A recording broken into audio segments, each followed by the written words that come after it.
നമസ്കാരം. ഇൻഫർമേഷൻ മീഡിയയുടെ പുതിയൊരു വീഡിയോസിലേക്ക് എല്ലാ കൂട്ടുകാർക്കും ഒരിക്കൽ കൂടി സ്വാഗതം. ആധാർ കാർഡുമായി ബന്ധപ്പെട്ട കാര്യങ്ങളാണ് നോക്കാൻ പോകുന്നത്. ഇക്കാര്യങ്ങൾ ചെയ്യാത്ത പക്ഷം നമ്മുടെ ആധാർ കാർഡ് നമുക്ക് പിന്നീട് ഉപയോഗിക്കാൻ പറ്റാത്ത രൂപത്തിൽ വരും. അതുപോലെ തന്നെ വലിയ രൂപത്തിലുള്ള ഫൈനുകൾ നമ്മൾ അടയ്ക്കേണ്ടി വരും. ആധാർ കാർഡുമായി നമ്മൾ ലിങ്ക് ചെയ്ത എല്ലാ കാര്യങ്ങൾക്കും ബുദ്ധിമുട്ട് വരികയും ചെയ്യും. അതുകൊണ്ട് തന്നെ ആധാർ കാർഡിലെ മുഴുവൻ ആളുകളും വീഡിയോ കാണാൻ ശ്രമിക്കുക.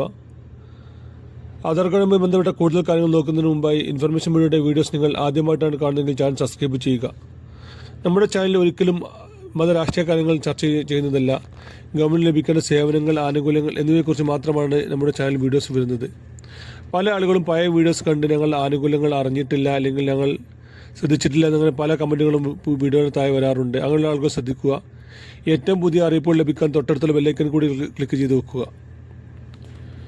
ആധാർ കാർഡുമായി ബന്ധപ്പെട്ട വളരെ സുപ്രധാനമായിട്ടുള്ള അറിയിപ്പ് എന്താ നോക്കുന്നതിൽ ഫസ്റ്റ് നമ്മൾ ചെയ്യേണ്ട കാര്യമാണ് ആധാർ കാർഡ് അപ്ഡേഷൻ. 10 വർഷമായി ആധാറിൽ ഒരു മാറ്റവും അല്ലെങ്കിൽ ഒരു തിരുത്തലും വരാത്ത ആധാർ കാർഡ് ഉപയോഗിക്കുന്ന ആളുകളാണെങ്കിൽ നിർബന്ധമായും ആധാർ കാർഡ് അപ്ഡേറ്റ് ചെയ്യുക. ഇപ്പോഴും പല ആളുകളും ആധാർ കാർഡ് അപ്ഡേറ്റ് ചെയ്യാത്ത ആളുകൾ ഒരുപാട് ആളുകളുണ്ട്.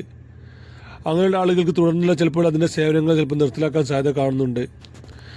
ആധാർ എടുക്കുന്ന സമയത്ത് നമ്മൾ 10-15 വർഷങ്ങൾക്ക് മുമ്പ് നമ്മൾ ആധാർ കാർഡ് എടുക്കുന്ന സമയത്ത് നമ്മൾ കാര്യമായിട്ടുള്ള രേഖകൾ കൊടുക്കാത്തതുകൊണ്ട് തന്നെ ഒരുപാട് ഡ്യൂപ്ലിക്കേറ്റ് ആധാറുകൾ നമ്മുടെ ആധാർ സൈറ്റുകളിലുണ്ട്.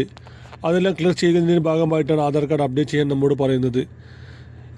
ഇതിൽ പല ആളുകളും ശ്രദ്ധിക്കാത്ത കാര്യമാണ് ആധാർ കാർഡിൽ നമ്മൾ തിരുത്താൻ കാര്യങ്ങളില്ലെങ്കിൽ പോലും നമ്മൾ ആധാർ കാർഡ് അപ്ഡേറ്റ് ചെയ്യൽ നിർബന്ധമാണ്. അതുപോലെ തന്നെയാണ് നമ്മൾ ആധാർ കാർഡിൽ മൊബൈൽ നമ്പർ ലിങ്ക് ചെയ്യുക എന്നുള്ളത്.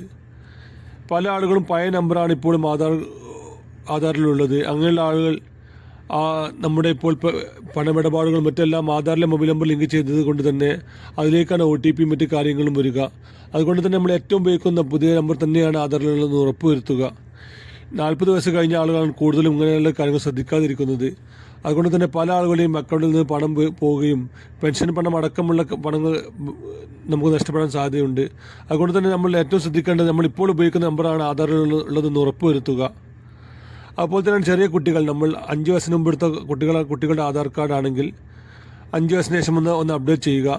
അതുപോലെ തന്നെ 15 വയസ്സിന് മുമ്പ് എടുത്ത ആധാർ കാർഡ് ആണെങ്കിൽ 15 വയസ്സിന് ശേഷം ഒന്നുകൂടി അപ്ഡേറ്റ് ചെയ്യുക. ഇങ്ങനെയുള്ള കാര്യങ്ങൾ ശ്രദ്ധിക്കാത്ത പക്ഷം നമ്മുടെ ആധാറിലുള്ള രേഖകളും ആധാറിലുള്ള പണവും എല്ലാം നമുക്ക് നഷ്ടപ്പെടാൻ സാധ്യതയുണ്ട്. നമ്മൾ ബാങ്ക് അക്കൗണ്ടുമായും നമ്മുടെ മൊബൈൽ നമ്പറുമായും അങ്ങനെ ഒരുപാട് കാര്യങ്ങൾ നമ്മൾ ആധാറുമായി ലിങ്ക് ചെയ്തത് കൊണ്ട് തന്നെ ഇതെല്ലാം ബുദ്ധിമുട്ട് വരുന്നുണ്ട്. നിർബന്ധമായും അപ്ഡേറ്റ് ചെയ്യാത്തവർ നിർബന്ധമായും അപ്ഡേറ്റ് ചെയ്യാൻ ശ്രമിക്കുക.